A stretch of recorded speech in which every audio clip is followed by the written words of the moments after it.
আমি সুখ এই বনে গৌর নাম গাই, তুমি মোর রাধা কৃষ্ণ রাধা এই গদাই। হরি বল হরি বল।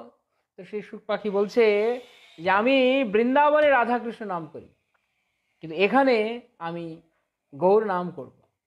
তো এই সেই বৃন্দাবন, এই নদিয়া, সেই বৃন্দাবন এই নদিয়া। বৃন্দাবন দাস ঠাকুর বলছেন রাধা নাচেরে নাচেরে নিতাই গৌর দ্বিজ মনিয়া, বামে প্রিয় গদাধর অদ্বৈত সঙ্গেতে, আর বৃন্দাবন হলো এই নদিয়া। তো বলছে যে আমি, তুমি আমার রাধা কৃষ্ণ, আমি বৃন্দাবনে যে রাধা কৃষ্ণ গাই, এখন তুমি আমার সেই রাধা কৃষ্ণ। আর রাধা রানী হচ্ছে এই গদাই, গদাই গদাধর, গদাই গৌরাঙ্গ মোর প্রাণের ঈশ্বর, আন কিছু মুখে নাই সে অতঃপর। গদাই গৌরাঙ্গ আমার প্রাণ, আমার অন্য কিছু আর মুখে আসছে না। প্রভু বলে আমি রাধা কৃষ্ণ উপাসক, অন্য নাম শুনিলে মা আমার হয় শোক। এত বলি গদাইয়ের হাতটি ধরিয়া, মায়াপুরে ফিরিয়া আইল সুখেরে ছাড়িয়া। সুখ বলে গাও তুমি যাহা লাগে ভালো, আমার ভজন আমি করি চিরকালো। হ্যাঁ, তখন মহাপ্রভু যখন এই কথা সুখ পাখি তাকে বলছে, মানে পাখি গাছের ডালে বসে পাখির সাথে মহাপ্রভু, মহাপ্রভু পাখির ডালে, গাছের ডালে পাখি বসে আর মহাপ্রভু তার সাথে কথা বলছে। বলছে আরে গদাধর দেখো এরকম উল্টো পাল্টা বলছে, আর গদাধর বলছে আরে তুমি কৃষ্ণ, আরে গদাধর হচ্ছে রাধা। এই গদাই গৌরাঙ্গ হচ্ছে আমার প্রাণ, গদাই গৌরাঙ্গ মোর প্রাণের ঈশ্বর। তাই আমি এখন রাধা কৃষ্ণ নাম করি না, আমি এখন কি নাম করি? গদাই গৌরাঙ্গ। গদাই গৌরাঙ্গ গদাই গৌরাঙ্গ গদাই গৌরাঙ্গ গদাই গৌরাঙ্গ গদাই গৌরাঙ্গ গদাই গৌরাঙ্গ গদাই গৌরাঙ্গ গদাই গৌরাঙ্গ গদাই গৌরাঙ্গ গদাই গৌরাঙ্গ। রাধা কৃষ্ণ হইল এই গদাই গৌরাঙ্গ, গদাই গৌরাঙ্গ গদাই গৌরাঙ্গ।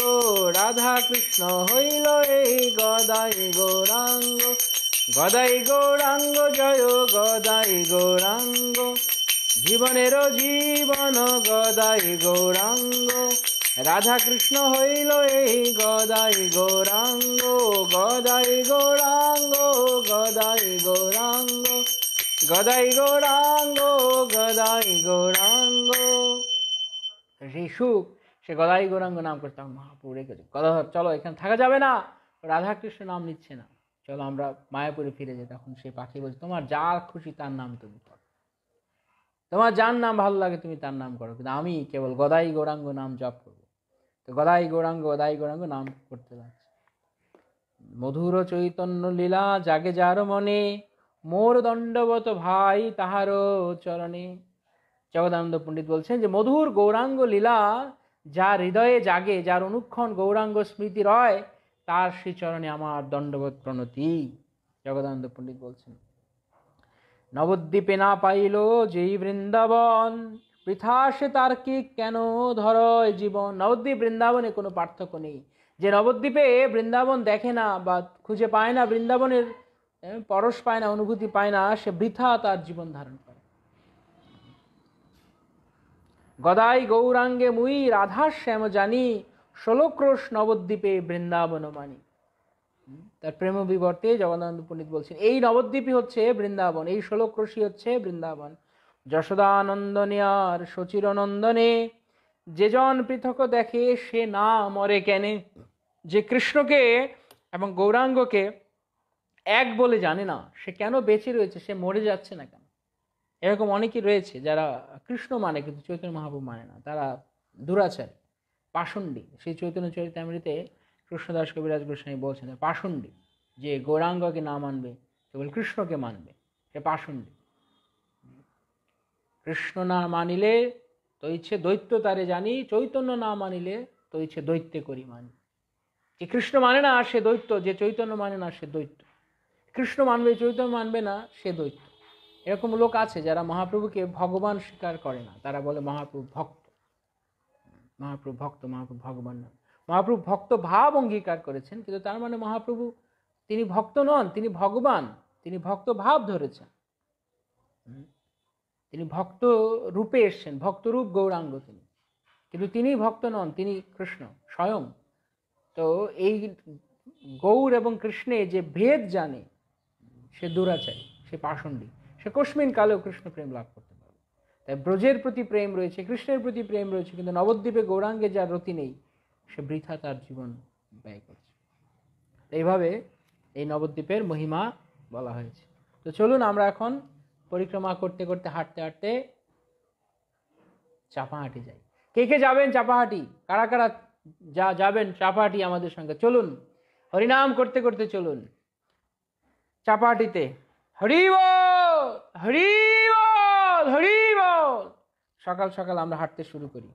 তবে নিত্যানন্দ আইলা চম্পহট্ট গ্রাম, বাণীনাথ গৃহে তথা করিল বিশ্রাম। অপরাহ্নে চম্পহট্ট করয়ে ভ্রমণ, নিত্যানন্দ বলে শুনো বল্লভ নন্দন। নিত্যানন্দ প্রভু জীব গোস্বামীকে নিয়ে হাঁটতে হাঁটতে তিনি চম্পাহাটিতে এসে উপস্থিত হলেন, বাণীনাথ গৃহে বিশ্রাম করলেন। বাণীনাথ হচ্ছে গদাধর পণ্ডিতের ভাই ছিলেন, বাণীনাথ, দ্বিজ বাণীনাথ। তো বাণীনাথের বাড়িতে তারা সেই রাত্রিতে থাকলেন, সেই দিন থাকলেন, সেই দিবস। হরি বল। অনেক ভক্তরা তারা যাচ্ছেন চম্পাহাটিতে হাঁটতে হাঁটতে। নিত্যানন্দ প্রভু বললেন যে হে জীব, হে জীব গোস্বামী, হে জীব বল্লভ নন্দন, এই জায়গার নাম ছিল পূর্বে, এইখানে ছিল এক চম্পক কানন, অর্থাৎ চাপা ফুলের বন ছিল এখানে, চাপা ফুলের বন। খদির বনের অংশ সুন্দর দর্শন, সুন্দর ছিল এই জায়গাটি, এবং তা ছিল খদির বন। বৃন্দাবনে যে অভিন্ন বৃন্দাবনে যে খদির বন, এই নবদ্বীপে এই চাপাহাটি হচ্ছে খদির বন। তো কালকে আমরা আরেক বনে গিয়েছিলাম, মনে আছে? কালকে আমরা কোথায় গিয়েছিলাম? সমুদ্রগড় কোন জায়গা ছিল? কার মনে আছে সমুদ্রগড়? গতকালকে আমরা গিয়েছিলাম, সমুদ্রগড়ে কি ছিল? আর আজকে আমরা যেখানে এই চম্পাহাটি, এটা হচ্ছে খদির বন, বৃন্দাবনের অভিন্ন খদির বনের অংশ সুন্দর দর্শন। তো এখানে কি হয়েছে? চম্পলতা সখী নিত্য চম্পক লইয়া, মালাগাথি রাধা কৃষ্ণে সেবিতেন গিয়া। এখানে চম্পকলতা সখী খদির বনে প্রত্যেক দিন তিনি চাপা ফুল তুলে তিনি ভগবান শ্রী শ্রী রাধা গোবিন্দের জন্য তিনি মালা তৈরি করতেন। অপূর্ব সুন্দর মালা। চাপা ফুল দেখেছেন আপনারা, অনেক ধরনের চাপা আছে, স্বর্ণ চাপা রয়েছে, খুব সুন্দর ঘ্রাণ, স্বর্ণ চাপা। তারপর রয়েছে আরেকটা রয়েছে কাঁঠালি চাপা বলে বাংলায়, খুব সুন্দর ঘ্রাণ, যে কোনো চাপা ফুলের সুন্দর ঘ্রাণ। তারপর রয়েছে গোলক চাপা, রাধারানীর খুব প্রিয় গোলক চাপা। তো যে স্বর্ণ চাপা রয়েছে বা কনক চাপা বলে, স্বর্ণ চাপা, সেই যে রং, শ্রীমতী রাধারানীর সেই চম্পকলতা সখীর গায়ের রং ছিল সেরকম, চম্পক বর্ণের, চম্পক পুষ্পের মতো তার গায়ের গাত্র বর্ণ ছিল। তো তিনি প্রতিদিন এই চম্পক পুষ্প তুলে রাধাকৃষ্ণের জন্য মালা করতেন, তার ছিল এই সেবা। তিনি চম্পক পুষ্প তুলে রাধাকৃষ্ণের মালা গাঁথতেন। কলি বৃদ্ধি হইলে সেই চম্পক কাননে, মালিগণ ফুল লয় অতি হৃষ্টমণি। হট্ট করি চম্পক কুসুম লয়ে বসি, বিক্রয় করয়ে লয় যত গ্রামবাসী। সেই হইতে শ্রী চম্পক হট্ট হইল নাম, চাপাহাটি সবে বলে মনোহর ধাম। তো এই কলিযুগে সেখানে ব্রাহ্মণগণ যারা স্থানীয়রা ছিলেন, তারা সবাই সেখানে চাপা ফুল তুলে এখানে বাজারের মতো বসতেন, হাট করে বসতেন, চাপা ফুলের হাট নিয়ে বসতেন। অনেক ভক্তরা, অনেক ব্যক্তিরা সেখানে চাপা ফুল তুলে তাদের গৃহে ভগবানের সেবার জন্য নিয়ে যেতেন। তাই যেহেতু তারা হাট করে যেখানে চাপা ফুল বিক্রি করতেন, তাই বলা আছে চাপাহাটি, চম্পহট্ট। তো চাপাহাটি গ্রাম এখানে। তো এই চাপাহাটিতে এখানে আজ থেকে প্রায় 700-800 বছর পূর্বে যখন এই বাংলা, যখন নবদ্বীপ ছিল বাংলার রাজধানী, তখন সেন বংশের রাজত্ব ছিল বাংলায়। পাল বংশ ছিল, সেন বংশ ছিল, শেষ হিন্দুদের শেষ রাজত্ব ছিল সেন বংশের। তো সেই সেন বংশের রাজা বল্লাল সেন এবং তার ছেলে ছিল লক্ষণ সেন। তারা ছিল শেষ রাজা লক্ষণ সেন। লক্ষণ সেনের পর বাংলায় প্রথম মুসলমানদের ইখতিয়ার উদ্দিন মোহাম্মদ বখতিয়ার খিলজি, আপনার ইতিহাসে হয়তো শুনেছেন অনেকে। তো লক্ষণ সেনের আমলে, এটা দ্বাদশ শতাব্দীর কথা বলছি, সেই সময় এখানে লক্ষণ সেন এই নবদ্বীপে, তিনি নবদ্বীপ ছিল তখনকার সময় রাজধানী বাংলার, গৌরবঙ্গের। তো সেই সময় লক্ষণ সেন রাজা, তিনি এই নবদ্বীপে যখন অবস্থান করতেন সেই সময়ের কথা বলা আছে। যে কালে লক্ষণ সেন নদিয়ার রাজা, জয়দেব নবদ্বীপে হন তার প্রজা। এই লক্ষণ সেন তিনি তার রাজত্বকালে জয়দেব গোস্বামী, কবি জয়দেব, তিনি এই নবদ্বীপে গৃহ নির্মাণ করে থাকতেন। কোথায়? বল্লাল দিঘি। এই যে অন্তর্দ্বীপ, আমরা প্রথম দিন যেখানে পরিক্রমা করছিলাম অন্তর্দ্বীপ, বল্লাল দিঘি, সে ওই জায়গাটায় জয়দেব গোস্বামী তিনি থাকতেন। বল্লাল দীর্ঘিকা কুলে বাঁধিয়া কুটির, পদ্মা সহ বৈশে তথা জয়দেব ধীর। পদ্মাবতী সহ জয়দেব গোস্বামী তিনি এখানে বাস করতেন। এই জয়দেব গোস্বামী, তিনি তার অদ্ভুত অপূর্ব লীলা রয়েছে। তিনি ভগবানের এক মহান ভক্ত ছিলেন। শ্রী চৈতন্য মহাপ্রভুর পূর্ববর্তীকালে যে সমস্ত আচার্যগণ এই জগতে এসেছিলেন, বা মহাভাগবতগণ এসেছিলেন মহাপ্রভুর আবির্ভাবের পূর্বে, বিদ্যাপতি, চণ্ডীদাস, বিল্লমঙ্গল ঠাকুর এবং জয়দেব গোস্বামী, তার মধ্যে জয়দেব গোস্বামী অন্যতম একজন। তো জয়দেব গোস্বামী তিনি তার আবির্ভাব উৎকল দেশে। কেউ কেউ বলে মতান্তরে যে তিনি বীরভূমে তার আবির্ভাব, কিন্তু ভক্তিচন্দ্র সরোজ ঠাকুর তিনি বলছেন না, উৎকলে তার আবির্ভাব কেন্দুবিল্লু নামক গ্রামে। তো সেখানে তার পিতা ভোজদেব এবং মা বামা দেবী তাদের পুত্ররূপে তিনি জন্মগ্রহণ করেন। তো এই অনেক সাধনার পর তাদের কোনো সন্তান ছিল না, কিন্তু তার মা বামা দেবী তিনি ভগবানের কাছে প্রার্থনা করেছিলেন যে আমাদের একজন পুত্র সন্তান হয় কৃষ্ণ ভক্ত। তো তখন ভগবান তার পরম প্রিয় ভক্ত জয়দেব গোস্বামীকে তাদের গৃহে পাঠান। তো জয়দেব তিনি শিশুকাল থেকেই কৃষ্ণ প্রেমে লীন ছিলেন, সদা হরিনাম হরিকীর্তনে থাকতেন এবং এই জগতের কোনো কিছুর প্রতি তার কোনো বৈরাগ্য, পরম বৈরাগ্যবান ছিলেন, কোনো কিছুর প্রতি তার কোনো মোহ ছিল না। তো তিনি যখন পরবর্তীকালে জগন্নাথপুরীতে তিনি আসেন এবং জগন্নাথপুরীতে শ্রীমন্দিরের সন্নিকটে এক ছোট্ট এক কুটির নির্মাণ করে তিনি থাকেন। এখন শুনে আপনাদের কাছে আশ্চর্য মনে হবে, জগন্নাথপুরীর সিংহদ্বারের কাছে কুটির, ওখানে সব বড় বড় অট্টালিকা হয়ে গেছে। কিন্তু আসলে আগে এরকম ছিল না, এখন এগুলো পরে হয়েছে, আগে শুধু শ্রীমন্দির ছিল। তো ওখানে তিনি কুটির করে থাকতেন এবং জগন্নাথের শ্রীমন্দিরের নিকটে সিংহদ্বারে তিনি প্রতিদিন এসে জগন্নাথকে দর্শন করতে আসতেন। তো একদা এইদিকে কি হয়েছে, আরেক ব্রাহ্মণ, দেব শর্মা নামক এক ব্রাহ্মণ, তিনি এবং তার পত্নী, তারা দুজনে ভগবান জগন্নাথের কাছে অনেক প্রার্থনা করেছেন যে তাদের জন্য একটি সন্তান হয়। যে তারা বলছে যদি আমাদের পুত্র সন্তান হয় তাহলে আমরা তাকে তোমার সেবায় দিয়ে দেব, আর যদি কন্যা সন্তান হয় তাহলে আমরা তাকে শ্রীমন্দিরে দেবদাসী রূপে জগন্নাথের সেবায় দিয়ে দেব। তো তখন তারা পদ্ম ফুল দিয়ে ভগবানের শ্রী জগন্নাথের কাছে প্রার্থনা করেন এবং নির্দিষ্ট সময়ে তাদের এক কন্যা সন্তান হয়। তো সেই কন্যা হয়েছিল, তাকে যেহেতু পদ্ম ফুল দিয়ে নিয়ে প্রার্থনা করে নিয়েছেন তাই তার নাম দিয়েছিলেন পদ্মাবতী। তো সেই পদ্মাবতীকে তিনি ভাবলেন আমি জগন্নাথের কাছে সমর্পণ করব, জগন্নাথের সেবায় সে থাকবে।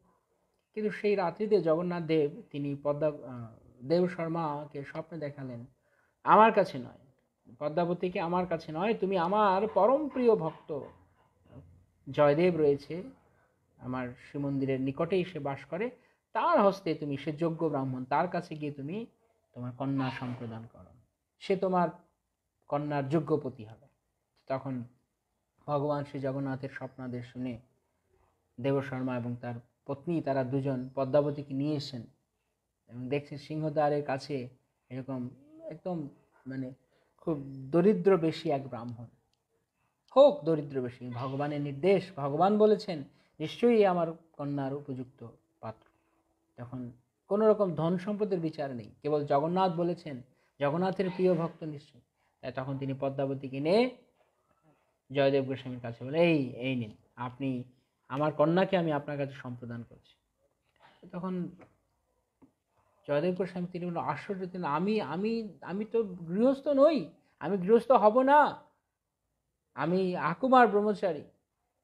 বলছে, আমি এত কিছু জানি না, হে কবিবর, আপনি দয়া করে একে গ্রহণ করুন, এ জগন্নাথের নির্দেশ, জগন্নাথ বলেছেন তাই আমি। তো তখন জয়দেব গোস্বামী তিনি খুব আশ্চর্য হলেন, এই কি কেমন কথা, আমি এরকম থাকবো, গৃহস্থ হব না, আর আমি ঠিক আছে জগন্নাথের নির্দেশ, কিন্তু আমি তো প্রস্তুত নই মন থেকে, এরকম ভাবে তিনি এরকম মনে মনে ভাবছেন। এরকম যখন বলছে তখন খুব দুশ্চিন্তায় পড়ে গেছে, কি করবে কি করবে। কিন্তু তখন তার বাবা দেবশর্মা, পদ্মাবতীর বাবা, সে বলছে, আমি এত কিছু জানি না, জগন্নাথ বলেছেন এই নিন, আমি আপনার কন্যাকে, আমার কন্যাকে আপনার কাছে দিতে বলেছে, আমি দিয়ে গেলাম, বলে পদ্মাবতীকে রেখে চলে গেছে। তো এইদিকে পদ্মাবতী তো ওখানে দাঁড়িয়ে আছে হাত জোর করে। জয়দেব গোস্বামী বলছে, তুমি ভাই, তুমি দেখো, তুমি যেদিকে যাবে যাও, আমি কিছু জানি না, আমি তো গৃহস্থ হব না। বলছে, আপনি, আমার পিতা আমাকে আপনার কাছে সম্প্রদান করেছে, আর আপনি যদি আমাকে গ্রহণ না করেন তাহলে আমি কি করব, আমি এখন আপনার চরণে পড়ে আমি দেহ ত্যাগ করব, কারণ আমি আপনাকে মন থেকে আমার প্রতিরূপে গ্রহণ করেছি জগন্নাথের নির্দেশ। জয়দেব গোস্বামী হচ্ছে মহা বিপদে পড়ে গেছে, বেকায়দা সিচুয়েশন, ভগবানের নির্দেশ, কিছু করার নেই। তখন বলছে, ঠিক আছে, এখন এদিকে সে বলছে আত্মহত্যা করবে যদি তাকে গ্রহণ না করে। জয়দেব গোস্বামী, ঠিক আছে। তখন তিনি পদ্মাবতীকে তার স্ত্রীরূপে গ্রহণ করলেন। যথাযথ বৈদিক বিধান আচার অনুযায়ী পদ্মাবতী এবং জয়দেবের বিবাহ হলো, এবং তারা দুজন অত্যন্ত পরম প্রেমিক ভক্ত ছিলেন প্রভু জগন্নাথ।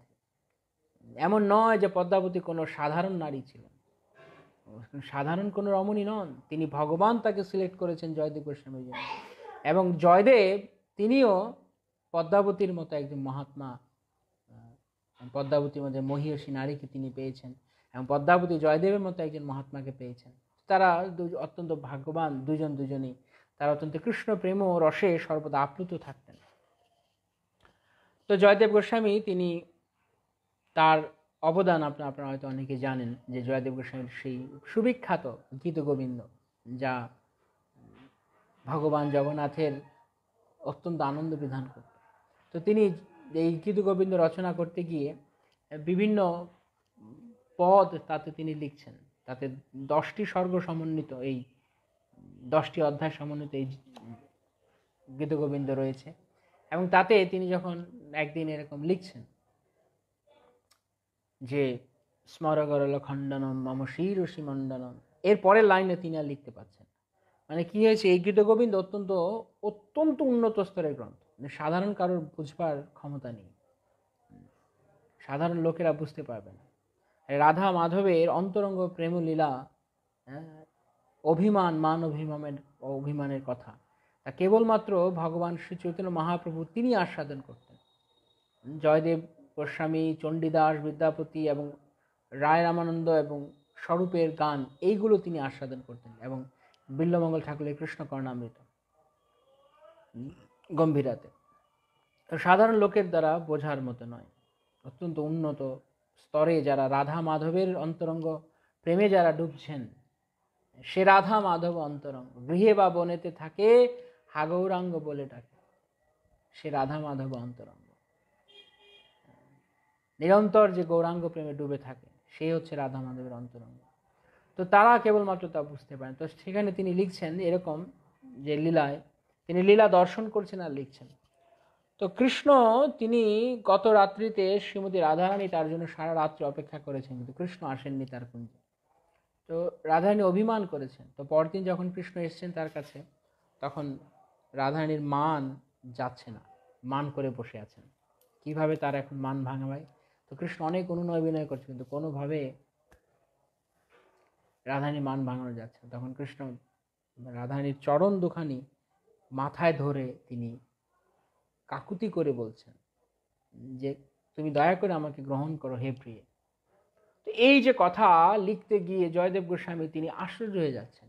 তিনি ভাবছেন, আমি এটা কিভাবে বলবো, এই কথা কিভাবে বলা সম্ভব যে শ্রীকৃষ্ণ ভগবান অনন্ত কোটি বিশ্ব ব্রহ্মাণ্ডের অধিকর্তা, আর তিনি শ্রীমতী রাধারানীর চরণ মাথায় নেবেন, ভাবছেন জয়দেব গোস্বামী। কোনোভাবে মিলাতে পারছে না, কিন্তু ছন্দেতে এই কথা আসছে বারবার তার কাছে মনে, কিন্তু লিখতে পারছে না, কলম চালাতে পারছে না। স্মর গরল খণ্ডনম মম শিরসি মণ্ডনম লিখে উনি চুপ করে বসে আছে।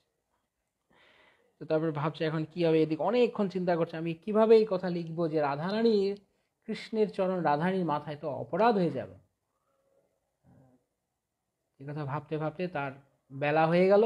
তো তিনি কলম রেখে, পুঁথি সেখানে রেখে তিনি পদ্মাবতীকে বললেন, আমি স্নান করে আসছি, তো তুমি আমার জন্য প্রসাদ, ভগবানের ভোগ প্রসাদ সব তৈরি করো, আমি আসছি। তো এই সময়ে যখন জয়দেব গোস্বামী তিনি গঙ্গা স্নান করতে গেলেন, তিনি এই গীতগোবিন্দ লিখেছিলেন এই নবদ্বীপ ধামে বসে, এই নবদ্বীপ ধামে বসে। তো উনি প্রথমে পুরীতে ছিলেন, তারপর আবার নবদ্বীপে আসেন এবং শেষকালে আবার তিনি জগন্নাথপুরীতে ফিরে যান। তো যখন তিনি স্নান করতে গিয়েছেন, এদিকে জয়দেব গোস্বামী বেরিয়ে গেছেন, তার কয়েক মিনিট পরেই আবার জয়দেব গোস্বামী ফিরে এসেছেন। জয়দেব গোস্বামী ফিরে এসছে, তো পদ্মাবতী আশ্চর্য হয়ে গেছে যে প্রতিদিন এরকম আরো সময় লাগে, আজকে এত তাড়াতাড়ি তিনি এসে পড়লেন, কিভাবে তিনি এলেন। তো যাই হোক, পদ্মাবতী প্রসাদ তৈরি করলেন, তার স্বামীকে প্রসাদ দেওয়ার জন্য। এদিকে জয়দেব তিনি তার ঘরে প্রবেশ করলেন, যেখানে তিনি তার মানে ইনকমপ্লিট, অসম্পূর্ণ পুঁথি রেখেছেন, সেখানে গিয়ে তিনি লিখছেন, স্মর গরল খণ্ডনম মম শিরসি মণ্ডনম দেহি পদবল্লভ মুদার। লিখে এসে প্রসাদ পেতে বসলেন। প্রসাদ পেয়ে বলছে ঠিক আছে আমি একটু আসছি বলে ঘর থেকে বেরিয়ে গেছে। আর যেই জয়দেব গোস্বামী বেরিয়ে গেছেন, তখন আরেক জয়দেব এসে উপস্থিত হয়েছে। উনি বেরিয়ে গেছেন, সঙ্গে সঙ্গে পদ্মাবতী প্রসাদ পেতে বসেছে, কারণ উনি কখনো তার স্বামীর মহাপ্রসাদ উচ্ছিষ্ট ছাড়া তিনি খেতেন না। জয়দেব গোস্বামী প্রসাদ পাওয়ার শেষ করবার পর তিনি পতিব্রতা নারীর ধর্ম, তো তিনি প্রসাদ পেতে বসেছে। যেই প্রসাদ পেতে বসেছে আর সঙ্গে সঙ্গে জয়দেব গোস্বামী ঘরে ঢুকেছে, চুল ভেজা, স্নান টান করে এসে বলছে, আরে পদ্মাবতী এই কি আজকে বিপরীত ব্যবহার তোমার, তুমি আমাকে রেখে প্রসাদ পেতে শুরু করেছো। বলছে প্রভু আপনি তো মাত্র প্রসাদ পেয়ে গেলেন, আমি প্রসাদ পেয়েছি কখন, আমি তো এই তো সবে স্নান করে এলাম, প্রতিদিন আমি যখন আসি আমি তো তখনই এলাম। বলে না আপনি তো অনেক আগে এলেন, আজকে সে প্রসাদ পেলেন, ঘরে গেলেন, তারপর কি বলছো তুমি। বলছে হ্যাঁ হ্যাঁ, তাই জন্য আমি তো এমনি বসিনি প্রভু, আমার অপরাধ হয়ে গেল। জয়দেব গোস্বামী তিনি প্রকৃত জয়দেব, যিনি এসছেন পরবর্তীকালে, তিনি বুঝতে পেরেছেন কিছু একটা গন্ডগোল হয়েছে, কিছু একটা ঘটেছে এখানে। সঙ্গে সঙ্গে তিনি তার ঘরে প্রবেশ করলেন। বলছে চলো দেখি। পদ্মাবতীকে নিয়ে তিনি তার ঘরে প্রবেশ করেছেন। সেখানে গিয়ে উনি ঘরে প্রবেশ করে সঙ্গে সঙ্গে উনি চন্দনের গন্ধ পাচ্ছেন, অপূর্ব সুন্দর চন্দন, কর্পূর মিশ্রিত চন্দন, এবং পদ্ম ফুল, পদ্মের ঘ্রাণ। তো সেই পদ্মের ঘ্রাণ থেকে, পদ্ম, চন্দন, কর্পূরের ঘ্রাণ, সেই থেকে তিনি কিছুটা আঁচ করলেন। তো তিনি তার বইয়ের কাছে গিয়ে দেখলেন, বইয়ের পাতা উল্টে দেখলেন, খাতার পাতা যেখানে তিনি লিখছিলেন সেখানে উল্টে দেখলেন, সেখানে লেখা আছে স্মর গরল খণ্ডনম মম শিরসি মণ্ডনম দেহি পদপল্লব মুদারম। যার মানে হচ্ছে যে হে কৃষ্ণ, তিনি বলছেন হে শ্রীমতী রাধারানী, আমি তোমার বিরহে, আমার প্রেম ও বিরহে আমার সারা অঙ্গ জ্বলছে, তাই তুমি কৃপা করে তোমার শ্রীচরণ দুখানি আমার মস্তকে দিয়ে আমাকে আমার এই প্রেম বিরহ যে যন্ত্রণা, যে জ্বালা, তা তুমি নিবারণ করো। তোমার পদপল্লব আমার মস্তকে দাও। চমৎকার সুন্দর অক্ষরে তা লেখা রয়েছে। এই এই অপূর্ব দৃশ্য দেখে, অপূর্ব হস্তাক্ষর দেখে জয়দেব গোস্বামী বুঝতে পারেন আর কেউ না, স্বয়ং ভগবান শ্রীকৃষ্ণচন্দ্র, শ্রী গোবিন্দ তিনি এসেছিলেন। ভগবান শ্রী মাধব তিনি এসে জয়দেব গোস্বামী রূপ ধারণ করে তিনি লিখে গেছেন, এবং সমস্ত ঘরে এক অদ্ভুত, এক অপূর্ব, অনির্বচনীয় সৌরভ মৌ মৌ করছে গন্ধ। তো যেমনটা জয়দেব গোস্বামী তার ভজনে তিনি যেমন লিখেছেন, চন্দন চর্চিত নীল করেবর পীত বসন বনমালী, চন্দন চর্চিত নীল কলেবর পীত বসন বনমালী। ভগবান শ্রীকৃষ্ণচন্দ্র তিনি চন্দনের গন্ধ তার শ্রী অঙ্গ থেকে সর্বদা নির্গত হয়। পীত বসন, তিনি পীত বসনধারী। বনমালী, গলায় তিনি বনফুলের মালা ধারণ করেন। বনে বনে তিনি বিচরণ করেন। নীল কলেবর, এবং অপূর্ব নীলাভ তার গাত্রবর্ণ। কেলি কেলি চলনমণি কুণ্ডল মণ্ডল কুণ্ডল মণ্ডিত গণ্ড যুগত যুগস্মিতশালী হরিরিহ মুগ্ধ বোধনী করে বিলাসিনে বিলসতি কেলি পারে। পীতবসন পরিহিত বনমালীর নীল কলেবর শুভ্র চন্দনে অনুলিপ্ত। তিনি ক্রীড়ামত্ত হওয়ায় তার মণিময় কুণ্ডল দুলছে এবং ঈষৎ হাস্যে উজ্জ্বল কপল যুগল সেই কুণ্ডল ছটায় শোভিত হয়েছে। বিলাসমত্তা মুগ্ধা বধূগণকে নিয়ে শ্রীহরি এই বৃন্দাবনে কেলি বিলাসে রত রয়েছেন। তো এইভাবে জয়দেব গোস্বামী তিনি বর্ণনা করছেন তার প্রাণনাথ কৃষ্ণচন্দ্রের কথা, তাদের রূপ তিনি বর্ণনা করছেন, তার রূপ তিনি বর্ণনা করছেন।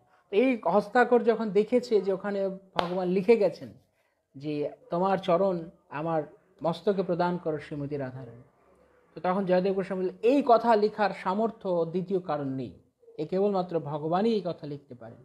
তো তখন জয়দেব গোস্বামী অত্যন্ত আনন্দিত হয়ে তিনি তখন পদ্মাবতীকে বললেন, তুমি মহাভাগ্যবতী, দাও দাও দাও। তখন তিনি পদ্মাবতীর থালা থেকে তিনি মহাপ্রসাদ নিয়ে পেলেন। সাধারণত যা হয় না, যে স্বামী কখনো স্ত্রীর উচ্ছিষ্ট খায়, কিন্তু জয়দেব বললেন যেটা জগন্নাথ খেয়ে গেছেন, স্বয়ং ভগবান খেয়ে গেছেন, তার মহাপ্রসাদ তুমি পাচ্ছ, তুমি বড় ভাগ্যবতী, তুমি কৃষ্ণ দর্শন করেছো, আমার সেই দর্শন হবে না। তখন তিনি পদ্মাবতীকে ধন্য ধন্য বললেন। পদ্মাবতী বললেন, আমি তো জানি না, আমি তো বুঝতে পারছি না কিছু। বলছে, তুমি বুঝতে পারছো না, কৃষ্ণ এসেছেন স্বয়ং, কৃষ্ণ এসে আমার অসম্পূর্ণ কাব্য তিনি সম্পূর্ণ করে দিয়ে গেছেন, তিনি সম্পূর্ণ করে দিয়ে গেছেন। তো এই কথা যখন বলেছে তখন পদ্মাবতী আশ্চর্য হয়ে গেছে। তিনি ভাবছেন কি কি অবস্থা, যে আমার স্বামী শ্রী জয়দেব তিনি তার মানে জয়দেব বলছেন আমি ভগবানকে ভালোবাসি, ভগবান এত করছি, কিন্তু আমি দর্শন পেলাম না, কিন্তু তুমি দর্শন পেলে, তুমি এত ভাগ্যবতী। তো যেহেতু তিনি ভক্ত সেবা করতেন, যেহেতু পদ্মাবতী কায় মন এবং বাক্য দ্বারা তার পতি যিনি পরমেশ্বর ভগবানের মহান ভক্ত তার সেবা করতেন, তাই জন্য তিনি ভগবানের দর্শন পেলেন। তাই ভক্ত সেবার দ্বারা, ভগবানের সেবার দ্বারা সরাসরি ভগবানের দর্শন না পেলেও ভক্ত সেবার দ্বারা তার দর্শন পাওয়া যায়। তো পদ্মাবতী তার পরম ভক্ত স্বামী জয়দেব গোস্বামীর সেবা করতে করতে তিনি কৃষ্ণ দর্শন লাভ করলেন, কৃষ্ণের মহাপ্রসাদ গ্রহণ করলেন, কৃষ্ণের সঙ্গে তিনি কথা বললেন। তো জয়দেব তিনি অত্যন্ত, এমন নয় যে জয়দেব গোস্বামী দর্শন পাননি বলে তিনি ভক্ত নয়, কারণ তারই কৃপায় পদ্মাবতী ভগবানকে দর্শন পেয়েছেন, তিনি ভক্ত, তিনি মহাভক্ত, মহান ভক্ত। তো এভাবে এই অপূর্ব সুন্দর গীতগোবিন্দ তা ভগবানের আনন্দ বিধান করত। তো জয়দেব গোস্বামী তিনি তার এই গীতগোবিন্দ কেবলমাত্র পদ্মাবতী জানতেন, আর কেউ এরকমভাবে জানত না। তো জয়দেব গোস্বামী তিনি একদিন ভাবলেন যে আমি যদি পারতাম এই গীতগোবিন্দ দ্বারা আমি ভগবান জগন্নাথের শ্রী অঙ্গে আমি বসন পরিধান করাব, মানে এমন কাপড় থাকবে, সেই কাপড়ে এই গীতগোবিন্দ লিপিবদ্ধ থাকবে বা লেখা থাকবে, আর সেই কাপড় জগন্নাথকে সেই বস্ত্র পরানো হবে, খান্ডুয়া বস্ত্র উড়িষ্যায় রয়েছে। তো তখন তিনি যারা তাঁত শিল্পী তাদের কাছে গেলেন, গিয়ে বললেন যে যারা কাপড়ে বিভিন্ন ডিজাইন বুনে তাদের কাছে গেলেন, গিয়ে বললেন যে আমি এই গীতগোবিন্দ এখানে লিখতে চাই, তোমরা লিখে দিতে পারবে? বলছে হ্যাঁ, আপনি বলবেন, আমরা লিখব। তো জয়দেব গোস্বামী তিনি গিয়ে সেখানে বসে গীতগোবিন্দ পড়তে শুরু করেছেন। গীতগোবিন্দ খুব সুন্দর রয়েছে।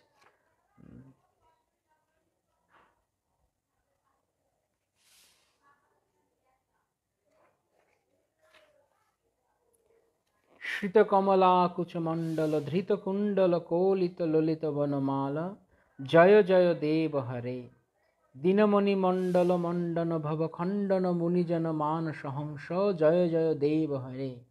কমলার বক্ষস্থলাশ্রিত কুণ্ডলধারী মনোহর বনমালা পরিশোভিত, হে দেব হে হরে তোমার জয় হোক। সবিত্রীমণ্ডলের ভূষণ ভবখণ্ডন ভববন্ধন খণ্ডনকারী মুনিজন মানস সরোবরে হংস স্বরূপ, হে দেব হে হরে তোমার জয় হোক। এইভাবে তিনি অনেক অনেক অনেক পদ রচনা করেছেন গীতগোবিন্দে। এই আমরা যে দশাবতার স্তোত্র পড়ি, এই দশাবতার স্তোত্র এই গীতগোবিন্দরই প্রথম সূচনার দিকের অংশ, জয়দেব গোস্বামী।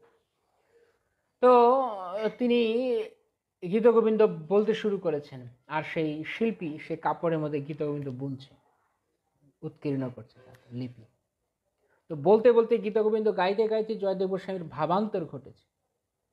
তিনি মানে কি বলে, আবিষ্ট হয়ে মূর্ছা হয়ে গেছেন গীতগোবিন্দ বলতে বলতে, সেইভাবে রাধা গোবিন্দের কথা বলতে বলতে। তো সেই সময়ে হঠাৎ ওই যে তাঁতিরা যারা বুনছিল কাপড়ের মধ্যে, তারা অবাক হয়ে গেছে, কি এ ব্যাপারে চুপ হয়ে গেল কেন, কি হলো? তো সেই সময় তাদের কাজে যাতে ব্যাঘাত না ঘটে এবং তারা যেন জয়দেব গোস্বামীকে তার ভাব থেকে বিঘ্ন না ঘটান তাকে ডাক দিয়ে, তাই জন্য সঙ্গে সঙ্গে এক ব্রাহ্মণ এসে উপস্থিত হয়েছে। তিনি বলছেন তিনি এক এক ধরনের মানে নারকেলের খোল থেকে বানানো এক বাদ্যযন্ত্র বাজাতে বাজাতে তিনি এই গীতগোবিন্দ গাইতে গাইতে তিনি এসে উপস্থিত, এসে বলছে লেখো লেখো, এর পরের পদ আমি বলছি, তোমরা লেখো। তো এরা বলছে আপনি কে? বলছে আমি জয়দেবের বড় ভাই, আমি কৃষ্ণদেব, আমি জয়দেবের দাদা কৃষ্ণদেব, তা আমি বলছি তোমরা লিখো।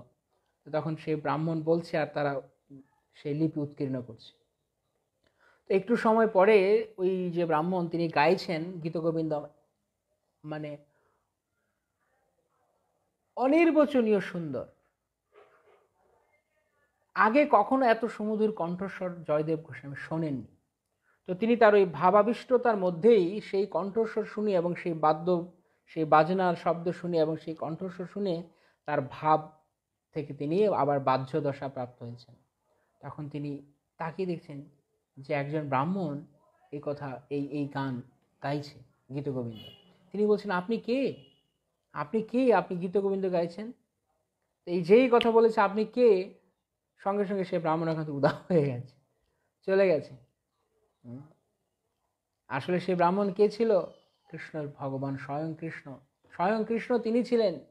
তিনি কৃষ্ণদেব নামক ব্রাহ্মণ রূপ ধারণ করে জয়দেব গোস্বামীর যাতে ভাবে ব্যাঘাত না ঘটে, তাই তিনি তার ভাবকে রেখে তিনি নিজে পরবর্তী পদ গাইতে শুরু করলেন, যাতে সেই তাঁতশিল্পীরা তার কাপড়ে বুনতে পারে। এত এত মানে প্রেমিক ভক্ত ছিলেন জয়দেব যে তিনি যখনই গীতগোবিন্দ বলতেন তিনি ভাবে আবিষ্ট হয়ে পড়তেন এবং ভগবান স্বয়ং তার সে অসম্পূর্ণ পদ সম্পন্ন করতে তিনি এসেছিলেন ব্রাহ্মণের রূপ ধারণ করে। তো সেই গীতগোবিন্দ সেই কাপড়ে লিপিবদ্ধ করা হয় এবং সেই কাপড় নিয়ে খান্ডুয়া বস্ত্র নিয়ে জয়দেব তিনি জগন্নাথের কাছে যান, সেই বস্ত্র পরাবেন। তো তখন রাজা এবং পাণ্ডা তখন প্রথমে আশ্চর্য হন, কীভাবে সম্ভব? তো তখন রাজাকে ভগবান জগন্নাথ স্বপ্নে দর্শন দিয়ে বলেন যে আমি চাই, আমি এই বস্ত্র আমার অঙ্গে ভূষণ রূপে পরিধান করতে চাই। প্রত্যেক দিন রাত্রিবেলা যখন বড়সিংহার বেশ হবে তখন এই গীতগোবিন্দ লিখা যে কাপড়, সেই কাপড় জগন্নাথকে পরানো হয়। এখন আজ অবধি পরানো হয়, কারণ এই গীতগোবিন্দ ভগবানের এত প্রিয় যে ভগবান সেই গীতগোবিন্দকে আলিঙ্গন করে নিয়ে সারা গায়ে পেঁচিয়ে তিনি গায়ে ধারণ করে, তার শ্রী অঙ্গে ধারণ করে তিনি ঘুমাতে যান। এত প্রিয় ভগবানের এই গীতগোবিন্দ। তো কেবলমাত্র পদ্মাবতী জানতেন এবং জয়দেব জানতেন, আর কেউ জানতো না ওই সময়। পরবর্তীকালে যখন গাওয়ার চল শুরু হয়েছে তখন। তো তখন মহারাজকে, পুরীর মহারাজকে ভগবান জগন্নাথ স্বপ্নে দর্শন দিয়ে বলেন, তুমি প্রত্যেক দিন রাত্রিবেলা আমার বিশ্রামের আগে এই গীত গোবিন্দ শোনানোর ব্যবস্থা করো তুমি। এর পেছনে একটা অদ্ভুত কাহিনী রয়েছে। কি হয়েছে যে পদ্মাবতী তিনি বনে বনে বিভিন্ন ফল মূলাদি আহরণ করতে বা সবজি আহরণ করতে যেতেন। আর যখন তিনি যেতেন প্রতিদিন তিনি এই গীত গোবিন্দ গাইতেন, অপূর্ব কণ্ঠে তিনি গীত গোবিন্দ গাইতেন। তো যখন গীত গোবিন্দ গাইছে, এত একদিন এরকম বেগুন খেতে গিয়েছেন, তো বেগুন তুলছেন আর তিনি গান গাইছেন। মাধব পট্টনায়ক বলে উড়িষ্যার উৎকল দেশের যে ঐতিহাসিক রয়েছেন, ইতিহাসকার, তিনি এই সমস্ত লীলাগুলিকে নিবদ্ধ করেছেন। উড়িষ্যায় মাদলপঞ্জি রয়েছে। মাদলপঞ্জি মানে জগন্নাথের যত লীলা কাহিনী রয়েছে উৎকল দেশে সব কিছু, সমস্ত ইতিহাস ওই মাদলপঞ্জি গ্রন্থে রয়েছে। এটা এক মানে বলা যায় যে তাদের স্থানীয় পুরাণ। তারা সমস্ত জগন্নাথের সব অদ্ভুত অদ্ভুত ঘটনা সেই গ্রন্থে লিপিবদ্ধ করা থাকে। তো পদ্মাবতী তিনি যখন এই গীত গোবিন্দ গাইতে গাইতে তিনি বাগানের মধ্য দিয়ে যাচ্ছেন বেগুন তুলতে তুলতে, তখন পদ্মাবতী কণ্ঠস্বরে, তার কণ্ঠে গীত গোবিন্দ শুনে ভগবান জগন্নাথ আর আসনে স্থির থাকতে পারেননি। তিনি তার আসন ছেড়ে তিনি নেমে এসেছেন, রত্ন সিংহাসন ছেড়ে, শ্রীমন্দির ছেড়ে পদ্মাবতী যে বাগানে তিনি বেগুন তুলতে গিয়েছেন তার পেছন পেছন ভগবান জগন্নাথ হাঁটতে শুরু করেছে। ভাবাবিষ্ট হয়ে জগন্নাথ শুনছেন পদ্মাবতীর কণ্ঠে গীত গোবিন্দ, মোহিত হয়ে পূর্ণরূপে। তো পদ্মাবতী যখন হাঁটছে দেখছে পেছনে মনে কিছু একটা ছায়া লাগছে, কেউ মনে পেছনে হাঁটছে এরকম লাগছে তার কাছে। যে পদ্মাবতী পেছনে তাকায় দেখে না কেউ নেই, আর কাউকে দেখা যাচ্ছে না। এরকম ভাবে পদ্মাবতী তিনি হাঁটছেন, আর একটু বাদে বাদে তাকাচ্ছে না, কেউ নেই। কিন্তু সমস্ত বাগান এক অভূত সুন্দর, অভূতপূর্ব সুন্দর এক ঘ্রাণে পরিপূর্ণ হয়ে রয়েছে, যে ঘ্রাণ সাধারণত জগন্নাথের শ্রীঅঙ্গ থেকে পাওয়া যায়। তো পদ্মাবতী সঙ্গে সঙ্গে ওখান থেকে তিনি ভাবলেন যে না না, জানি না কি অদ্ভুত ঘটনা ঘটছে, জগন্নাথ আমার জন্য জগন্নাথ দেব কষ্ট করছেন নাকি, তিনি এই বনপথে হাঁটছেন নাকি। তিনি সঙ্গে সঙ্গে ওখান থেকে চলে গেলেন। এইদিকে যখন পূজারীরা এসে দেখছে মহারাজ এসে প্রতিদিন মতো মহারাজ যখন দর্শন করতে এসেছেন পাণ্ডাগণ সমেত, তো মহারাজ এসে দেখছেন যে জগন্নাথের শ্রীঅঙ্গ সম্পূর্ণ ধুলা বালিময় হয়ে রয়েছে, অনেক সারা শরীরে ধুলাবালি পড়ে রয়েছে, কাপড়গুলো ময়লা, এবং উত্তরীয় যে পীত বর্ণের যে উত্তরীয় ছিল সেই উত্তরীয়খানা ছেঁড়া জায়গায় জায়গায়। তো রাজা জিজ্ঞেস করছেন তোমরা কেমন সেবা করছো, ভগবানের বস্ত্র ছেঁড়া, ভগবানের গায়ে ধুলোবালি, তোমরা ঠিকঠাক অর্চন করো না? বলছে না মহারাজ, আমরা তো এরকম এখনই দেখলাম, আশ্চর্য হয়ে যাচ্ছি। তো তখন রাজা তিনি ভাবছেন যে না, এর পাণ্ডারা ঠিক ঠিক সেবা করছে না, ওদেরকে শাস্তি দিতে হবে। তো সেই দিন তিনি চলে গেলেন। সেই রাত্রিতে ভগবান জগন্নাথ স্বপ্নে দর্শন দিয়ে তাকে বললেন যে তুমি রাজা, তুমি অনর্থক এদের উপর উৎপীড়ন করো না, আমি এই পাণ্ডারা কিছু করনি, আমি নিজেই গিয়েছিলাম। কোথায়? বলছে আমি পদ্মাবতী গীত গোবিন্দ গাইছিল, আমি তা শুনে আমি ধৈর্য ধারণ করতে পারিনি, আমার খুব প্রিয়, তাই আমি প্রতিদিন যখনই পদ্মাবতী গায় তখন আমি তার কাছে শুনতে যাই। আজকে যেহেতু আমি বেগুন খেতে গিয়েছিলাম তাই কাপড়ে অনেক কাটা লেগে আমার উত্তরীয় ছিঁড়ে গেছে, তুমি পাণ্ডাদের কিছু বলো না। তখন সেই রাজা মানে স্তম্ভিত হয়ে গেছেন এই কথা শুনে, যে ভগবান প্রতিদিন মন্দির থেকে বেরিয়ে যান গীত গোবিন্দ শুনতে। তো তিনি তখন বললেন, ব্যবস্থা করলেন যে না, ভগবানকে আর যেতে হবে না, আজকে থেকে প্রত্যেক রাত্রে ঘুমানোর আগে, নিদ্রার আগে ভগবানের কাছে গীত গোবিন্দ গাওয়া হবে। তো সেই থেকে অদ্যাবধি জগন্নাথপুরীতে গীত গোবিন্দ রাত্রিবেলায় বড় সিংহার বেশ হয়, এবং তখন গীত গোবিন্দ গাওয়া হয় ভগবানের কাছে। ভগবান গীত গোবিন্দ শ্রবণ করতে করতে তিনি সুখে নিদ্রা যান, এত প্রিয় ভগবান।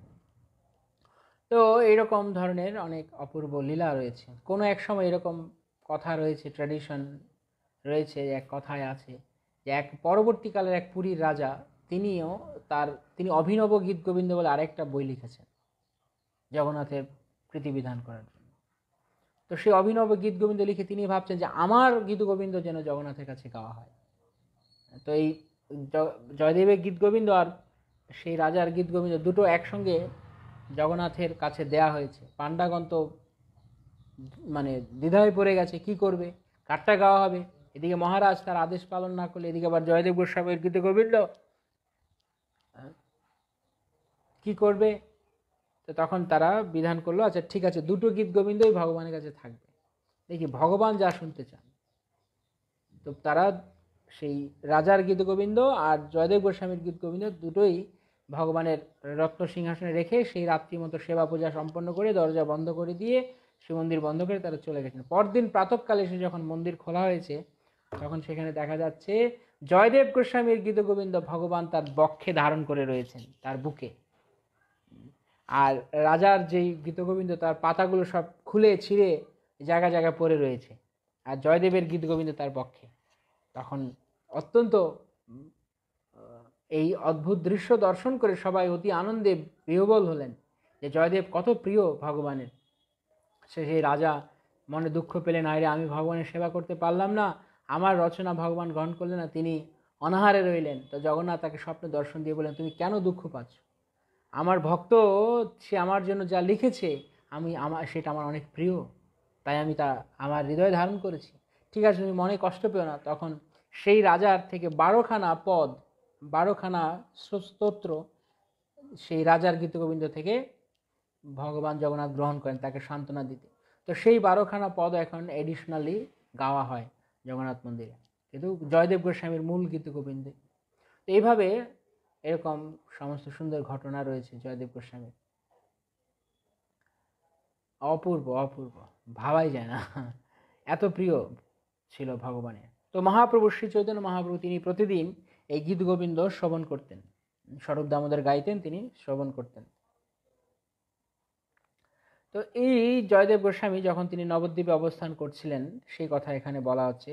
এই চম্পাহটির সঙ্গে তার একটা অদ্ভুত লীলা রয়েছে, সেই কথা এখানে বলা হয়েছে। তো বল্লাল দিঘিতে যখন জয়দেব গোস্বামী থাকতেন তখন এখানে বসে তিনি 10 অবতার স্তব তথা রচিল তথায়। হ্যাঁ, তো সেই 10 অবতার স্তোত্র গীত গোবিন্দমের যে প্রথম ভূমিকায় যে রয়েছে, সেই 10 অবতার স্তোত্র যখন লক্ষণ সেনের কাছে গেল, লক্ষণ সেন তখন নবদ্বীপের বা সারা বাংলার তখন রাজা।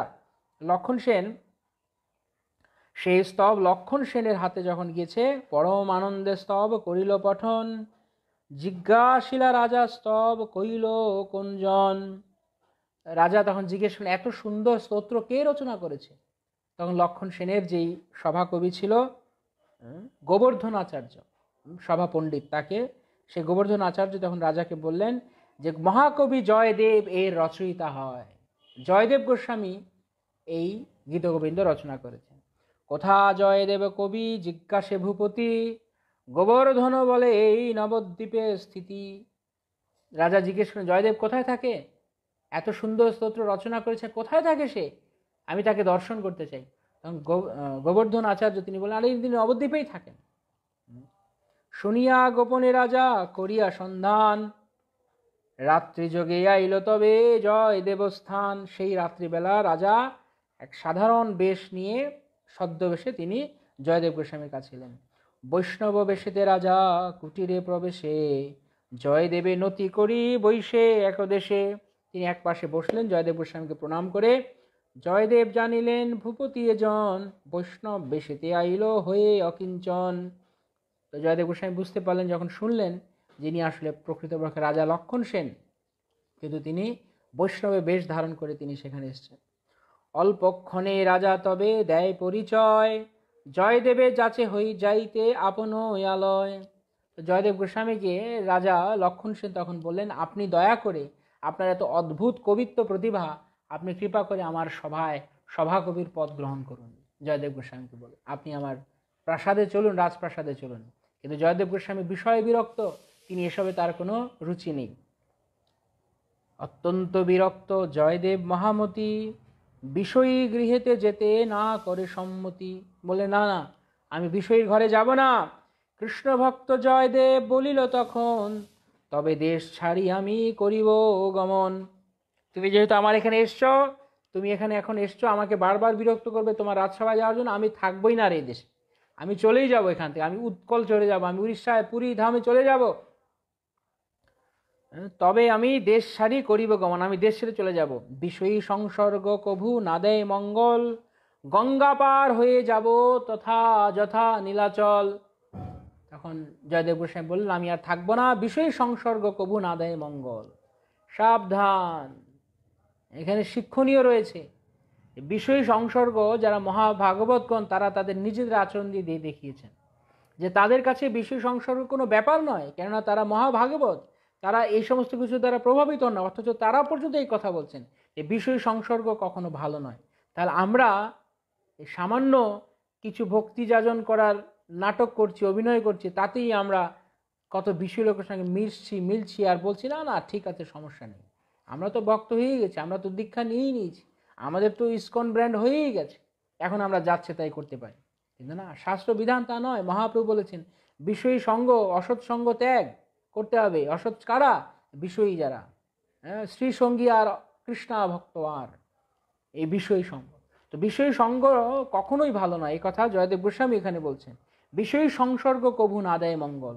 তাই ভক্তরা পারতপক্ষে যার প্রয়োজন নেই, যেখানে দরকার নেই, সেখানে কোনো কার্যোপলক্ষ ছাড়া কখনো বিষয়ীর সঙ্গে তারা কথা বলবেন না, উদ্বাস করবেন না, বেশি হৃদ্যতা মাখামাখি করবেন। কেবল কার্যোপলক্ষে যদি প্রয়োজন পড়ে যতটুকু কাজ ততটুকু, আদারে সবসময় বিষয় সঙ্গ থেকে দূরে থেকে কেবল ভক্ত সঙ্গ করতে হবে। জয়দেব গোস্বামী তিনি রাজাকে বিষয়ী বলে, অথচ সেই রাজা ভক্ত ছিলেন না, নিঃসন্দেহে ভক্ত ছিলেন, আদারে তিনি কিভাবে ভক্তের মহিমা বুঝতে পারলেন এবং কেন তিনি বৈষ্ণব বেশ ধারণ করবেন, কিন্তু তবুও তিনি রাজাকে গ্রহণ করলেন না, যেহেতু রাজা মানেই বিষয়। রাজা বলে, শুনো প্রভু আমারও বচন, নবদ্বীপ ত্যাগ নাহি করো কদাচন। দয়া করে আপনি নবদ্বীপ ত্যাগ করে যাবেন না, আপনি নবদ্বীপে থাকুন, ঠিক আছে, আমি যদি আপনার বিরক্তির কারণে আমি আর এখানে আসবো না, তবু আপনি নবদ্বীপে থাকুন, কারণ আপনার মতো মহাভাগবতের চরণধূলি নবদ্বীপে থাকা আমাদের জন্য অনেক মঙ্গল। হরি বল, জয়দেব গোস্বামী কি জয়। এরকম ভক্তের চরণধূলিও তারা তাদের জায়গায়, তাদের স্থানে, তাদের রাজ্যে তারা অভিলাষ করেন। এই ছিল বৈষ্ণব রাজাদের মনোবৃত্তি। আর এখনকার দিনে রাজা হলে কোথায় কোথায় সাধু আছে, মেরে মেরে পিটিয়ে শেষ করে দেয়। কোনো সাধু টাধু থাকা চলবে না, আমার রাজ্যে সব দুরাচারী থাকবে, পাষণ্ডী থাকবে। এই হচ্ছে এখনকার দিনের যারা দেশ চালায়, তাদের রাজ্য চালায়, দেশ চালায়, এদের এই অবস্থা। সাধুর কদর নিয়ে এখন সব অসাধুদের, যত অসাধুত্ব সব দাম রয়েছে। ক্ষত্রিয়ের যে ধর্ম, যে প্রজাকে রক্ষা করা, প্রজা পালন করা, এবং ক্ষত্রিয়রা ব্রাহ্মণদেরকে তাদের রাজ্যে সর্বদা অ্যাপ্রিসিয়েট করতেন, ব্রাহ্মণ যেন রাজ্যে থাকে, ব্রাহ্মণে তার রাজ্যের ভূষণ হতো। কিন্তু এখন ব্রাহ্মণ হটাও, সব তাড়িয়ে দাও, সব অসাধু সব নিয়ে আসো, আর সাধু সব বের করে দাও। এই হচ্ছে এখনকার দিনের রাজাদের, দেশের নেতাদের অবস্থা। তাই জন্য আজকে দেশের এই অবস্থা সর্বত্র, শুধু ভারতবর্ষ নয়, সর্বত্র। গুরুমাজ গতকালকেও ক্লাসে বলছিলেন যে ক্ষত্রিয় এখন আর সেই ক্ষত্রিয় নেই। ক্ষত্রিয় মানে, ক্ষত্রিয় শব্দের অর্থ হচ্ছে ক্ষত, মানে ক্ষত বা আঘাত থেকে যিনি ত্রাণ করেন তিনি ক্ষত্রিয়। কোথাও কোনো কেউ কারোর প্রতি অনাচার হচ্ছে, অবিচার হচ্ছে, সেগুলো তারা দেখভাল করবেন, সবসময় সুশাসন প্রতিষ্ঠা করবেন, তার নাম হচ্ছে ক্ষত্রিয়। আর এখনকার দিনে রক্ষকই ভক্ষ, ক্ষত্রিয়রাই এখনকার দিনে সমস্ত রাজা, যারা তথাকথিত রাজনৈতিক নেতা, যাদের নেতা হওয়ার কোনো যোগ্যতা নেই, তারা সব রাজার আসনে বসে এখন সব হম্বিতম্বি করছে আর লোককে উৎপীড়ন করছে, সাধারণ জনগণকে শুধু পীড়ন দিচ্ছে। এই তাদের আর কোনো কাজ নেই। আর সমস্ত ধরনের অনাচারকে তারা অ্যালাউ করছে, যেমন গোহত্যাকে অনুমোদন করে দিচ্ছে। রাজ্যের সমস্ত বড় বড় রাজারা, নেতারা, মন্ত্রীরা গোহত্যা করো অবাধে, কোনো সমস্যা নেই। মানে যত ধরনের দুরাচারিতা আছে এরা অ্যালাউ করে দিচ্ছে, তাই জন্য এরা রাজা হওয়ার যোগ্য নয়। ক্ষত্রিয়কে পরীক্ষিত মহারাজ যখন দেখলেন যে সেই গাভীকে, বৃষকে আঘাত করছে কলি ছদ্মবেশী, রাজবেশী, রাজের শূদ্রবেশী এক রাজবেশী এক শূদ্র কলি সেরকম করছে, তখন তাকে শাসন করলেন। এই ছিল ক্ষত্রিয়ের নেচার। ক্ষত্রিয়ের আসল ধর্ম এই, প্রকৃত শাসন প্রতিষ্ঠা করা। এখন ক্ষত্রিয় মানে যাচ্ছে তাই করো, কারণ ভোট পেতে হবে। আর ভোট পেতে গেলে আপনাকে কি করতে হবে? ভোট পেতে গেলে তাদেরকে এখন সব ধরনের বিষয়, সব ধরনের অনাচার, দুরাচার করার সুযোগ দিতে হবে, তাহলে সে ভোট পাবে।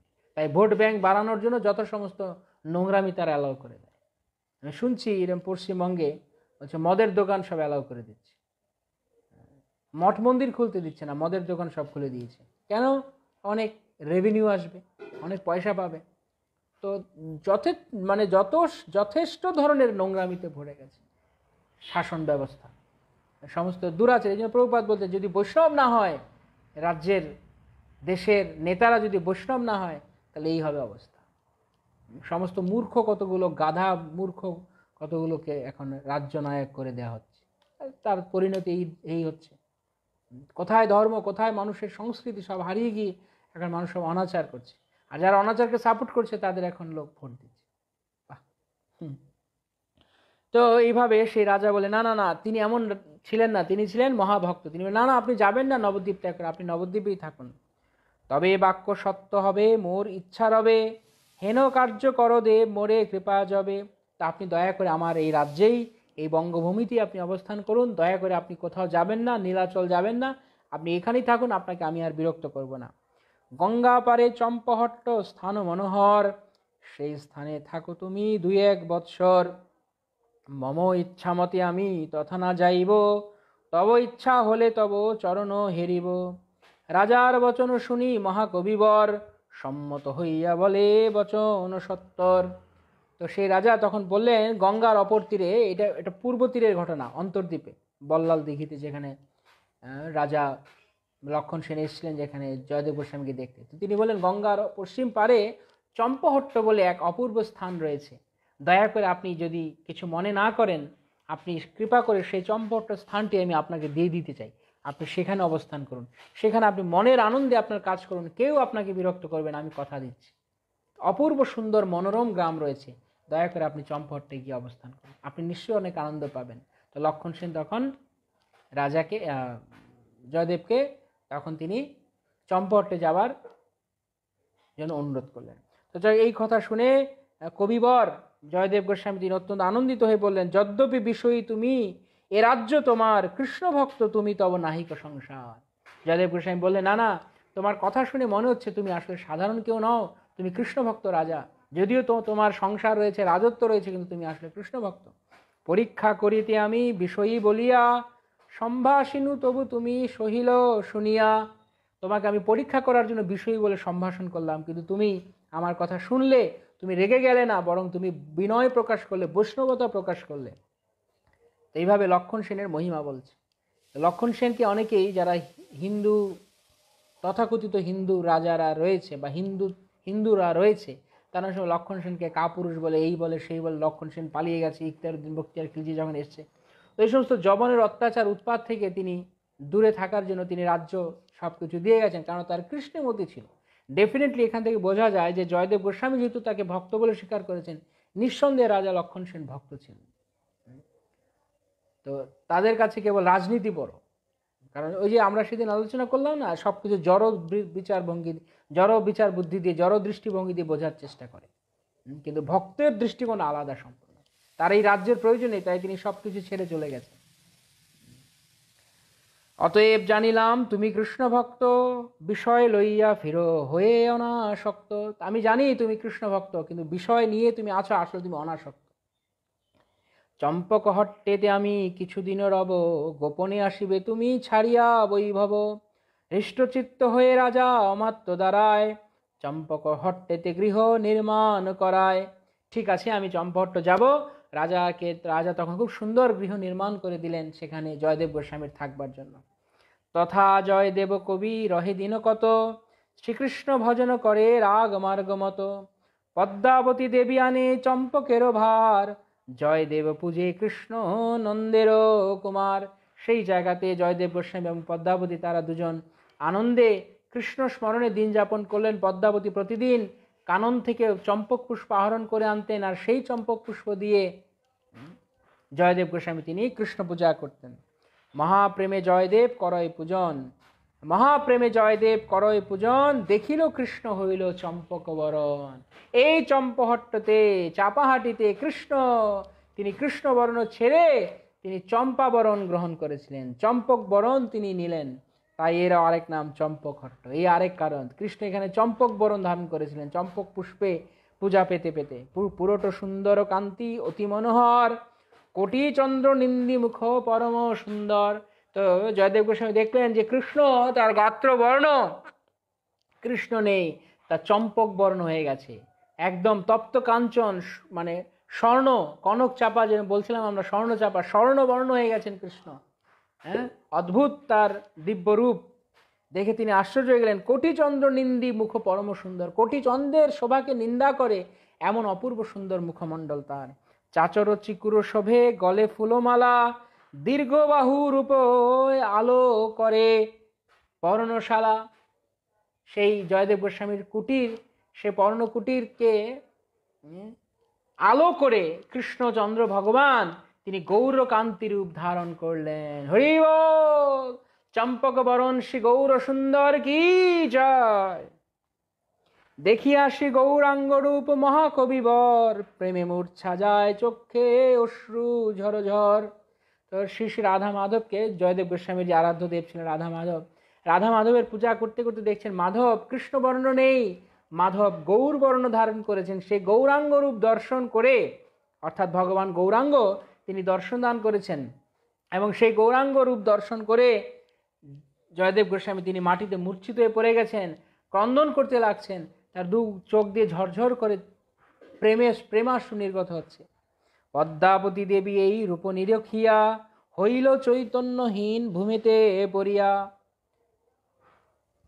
আর এই রূপ দর্শন করে পদ্মাবতীও মূর্ছিত হয়ে গেছেন। জয়দেব মূর্ছিত হয়ে গেছে, পদ্মাবতী মূর্ছিত হয়ে গেছে, দুজন মূর্ছিত হয়ে গেছে। তখন পদ্মহস্ত দিয়া প্রভু তোলে দুইজনে, কৃপা করি বলে তবে অমীয় বচনে। তখন ভগবান তার হস্ত দিয়ে দুজনকে হস্ত স্পর্শ করে তাদের দুজনকে জাগিয়ে তুললেন।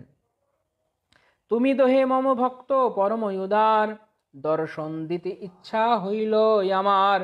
অতি অল্প দিনেই নদিয়া নগরে, জন্ম লইব আমি সচির উদরে। সর্বয় অবতারের সকল ভক্ত শনে, শ্রীকৃষ্ণ কীর্তনে বিতরিব প্রেমধনে। তখন ভগবান শ্রী গৌরাঙ্গ মহাপ্রভু তিনি তার কথা বলতে শুরু করলেন। তোমাদের প্রতি আমি অত্যন্ত প্রসন্ন, আমি এখানে দেখা দিলাম তোমাদেরকে।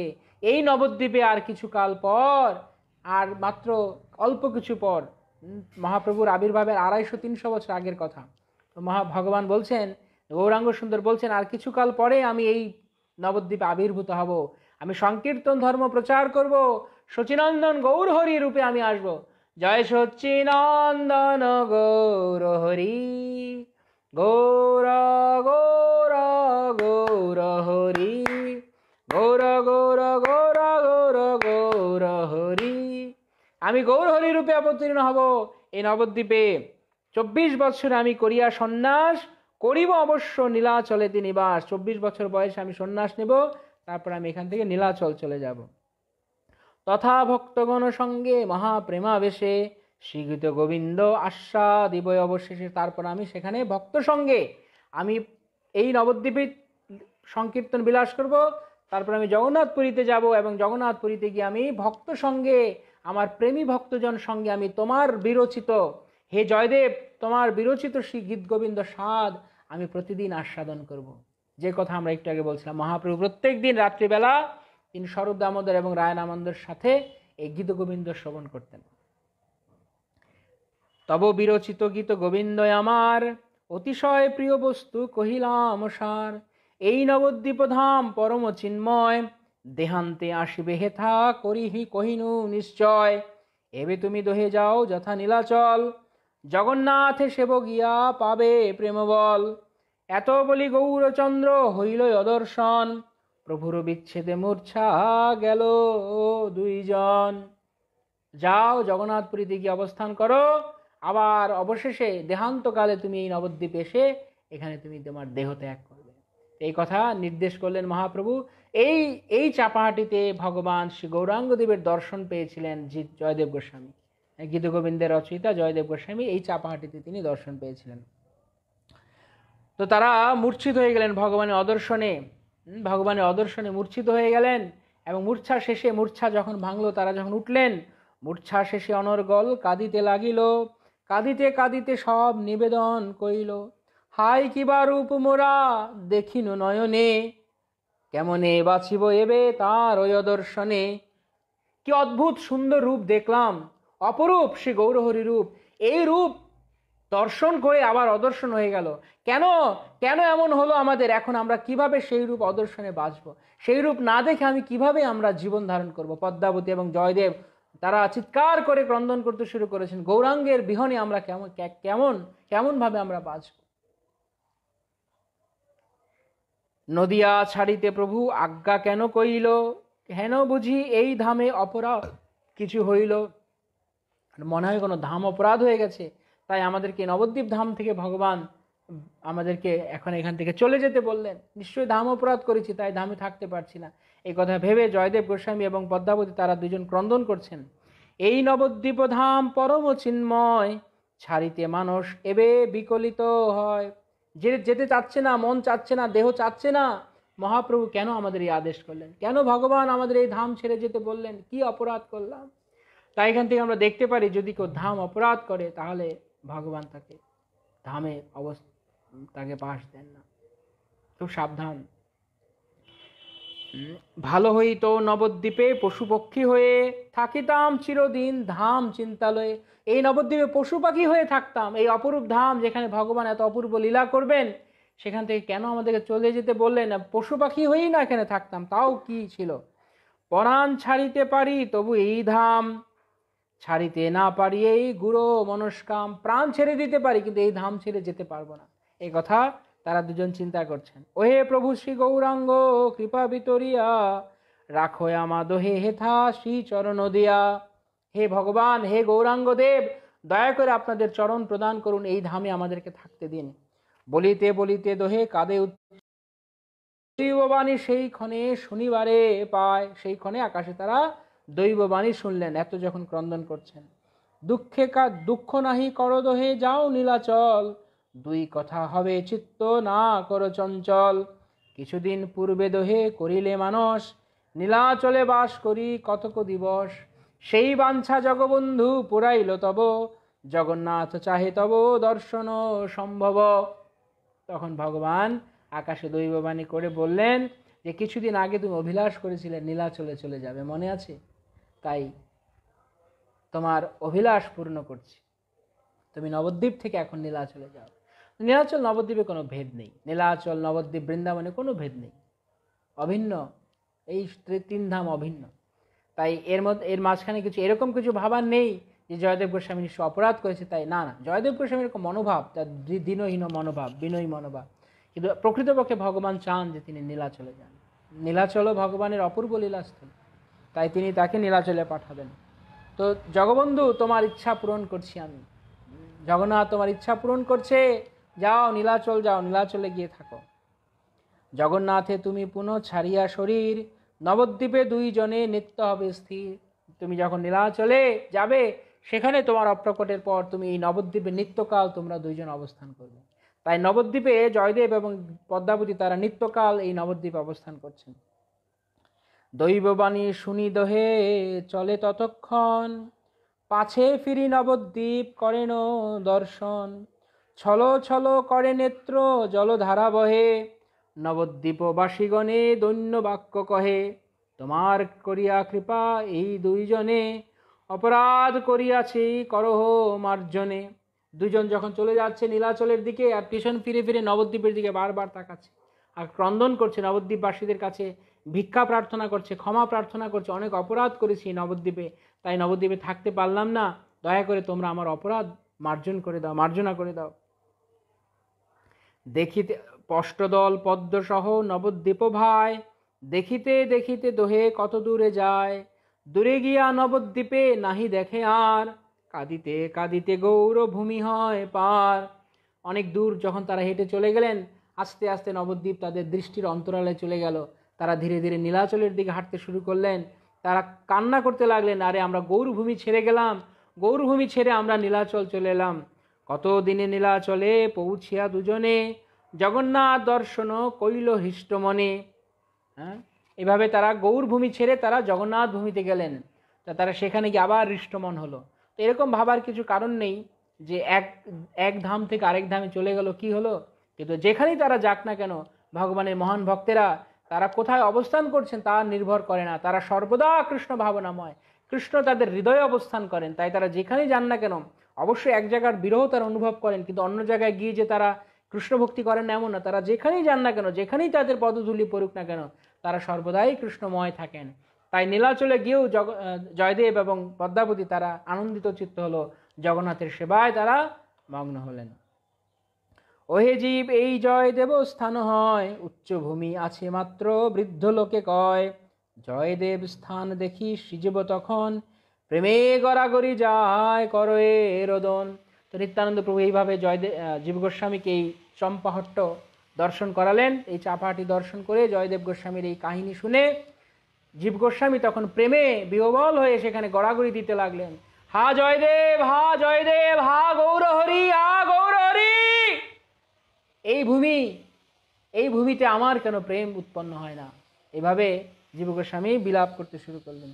ধন্য ধন্য জয়দেব, ধন্য ধন্য পদ্মাবতী, শ্রী গীত গোবিন্দ ধন্য ধন্য কৃষ্ণরতি। ধন্য জয়দেব গোস্বামী, ধন্য পদ্মাবতী, ধন্য তাদের কৃষ্ণ প্রেম, ধন্য হোক গীত গোবিন্দ। এই কথা বলতে লাগলেন জীব গোস্বামী। জয়দেব ভোগ কইল যেই প্রেম সিন্ধু, কৃপা করি দেহ মোরে তার এক বিন্দু। জীব গোস্বামী প্রার্থনা করছেন, জয়দেব গোস্বামী যে প্রেম সমুদ্র আস্বাদন করেছেন, হে ভগবান, হে গৌরাঙ্গ সুন্দর, হে নিত্যানন্দ রাম, দয়া করে এক বিন্দু আমাদের প্রদান করুন, এক বিন্দু কেবল আমাকে গ্রহণ করতে দিন। এইভাবে জীব গোস্বামী আকুল ভাবে প্রার্থনা করছেন। এই কথা বলি জীব ধরণী লোটায়, নিত্যানন্দ চরণে জীব গড়াগড়ি যায়। সেই রাত্র সবে রয় বাণীনাথ ঘরে, বংশসহ বাণী নিত্যানন্দ সেবা করে। এইভাবে সেই রাত্রিকালে তারা বাণীনাথের গৃহে, দ্বিজ বাণীনাথ, যেখানে এখন আপনারা গদাই গৌরাঙ্গ বিগ্রহ দর্শন করেছেন, যারা পরিক্রমায় এসছেন, অপূর্ব সুন্দর গদাই গৌরাঙ্গ বিগ্রহ রয়েছে। হ্যাঁ, এই বিগ্রহ অত্যন্ত অদ্ভুত। আমরা আমাদের গ্রুপে শেয়ার করেছি, আপনারা যারা দেখেছেন আজকে সকালবেলা দর্শনে আমি দিয়েছি, যে জয়দেব গোস্বামীর ছবি দিয়েছি এবং গৌর গদাইয়ের ছবি দিয়েছি। তো আপনারা সেখানে দেখবেন, এই গৌর গদাই যখন মহাপ্রভু যখন সন্ন্যাস নিয়ে তিনি চলে যাবেন, সে অভিলাষ তিনি করেছেন, তখন এই বাণীনাথ গৃহে, এই দ্বিজ বাণীনাথ অর্থাৎ গদাধর পণ্ডিতের ভাই, তিনি এই চাপাহাটি তিনি থাকতেন। তো এই চম্পাহাটে এসে গৌরাঙ্গ এবং গদাধর তারা দুজন মনস্থির করলেন যে তারা নীলাচল চলে যাবেন। তো এই কথা শুনে বাণীনাথ অত্যন্ত কষ্ট পেলেন, দুঃখ পেলেন হৃদয়ে। আমি কিভাবে তোমাদের ছাড়া থাকবো, তোমাদের বিরহে আমি কিভাবে জীবন ধারণ করবো? কোনোভাবেই তিনি যেতে দেবেন না মহাপ্রভুকে, গদাধরকে নীলাচলে। তখন মহাপ্রভু বললেন, তুমি এক কাজ করো বাণীনাথ, তুমি আমাদের মূর্তি নির্মাণ করো, তুমি আমাদের মূর্তি নির্মাণ করো, আমাদের লাইফ সাইজ মূর্তি নির্মাণ করো। তখন গদাধর এবং গৌরাঙ্গ দুজনকে বসিয়ে বাণীনাথ তিনি এই অপূর্ব মূর্তি নির্মাণ করলেন। তা আপনারা যারা গিয়েছেন চাপাহাটিতে, সে অপরূপ সুন্দর বিগ্রহ, একদম মহাপ্রভু এবং গদাধরকে দেখে দেখে সেই বিগ্রহ নির্মাণ করা। তখন সেই বিগ্রহ সেখানে থাকলেন, গদাই গৌরাঙ্গ স্বয়ং সেখানে সেই বিগ্রহের মধ্যে অবস্থান করলেন।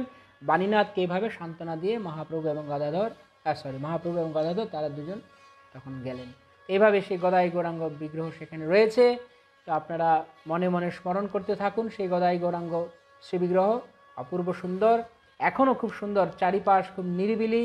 ওখানে গেলে অনেক চাপা ফুলের গাছ রয়েছে এবং যিনি সেবায়িত রয়েছেন নিত্যানন্দ ব্রহ্মচারী প্রভু, তিনি সুন্দর গীত গোবিন্দ শ্রবণ করাবেন।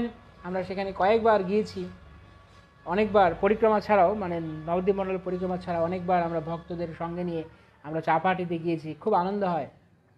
আমরা আবার যাব, লকডাউন যখন পুরোপুরি ক্লিয়ার হয়ে যাবে, আমরা চেষ্টা করবো আস্তে আস্তে গৌরমণ্ডল ভূমির এসব জায়গা যেতে। আপনারা যদি যেতে চান তো আমাদের সঙ্গে যেতে পারেন চাপাহাটিতে, গৌর গদাই বিগ্রহ রয়েছে অপূর্ব। তো এখানে কেউ কেউ বলে থাকেন এটি ঋতুদ্বীপ। তো এখানে ভক্তিবিনোদ ঠাকুর তিনি তার নবদ্বীপ ধাম মাহাত্ম্যে তিনি একে কোলদ্বীপের অংশ বলেই বলছেন। কোলদ্বীপের শেষ সীমানা ঋতুদ্বীপের সূচনা। আমরা আগামীকালকে সেই ঋতুদ্বীপের কথা শুনবো। তো আজকে আমরা এখানেই এই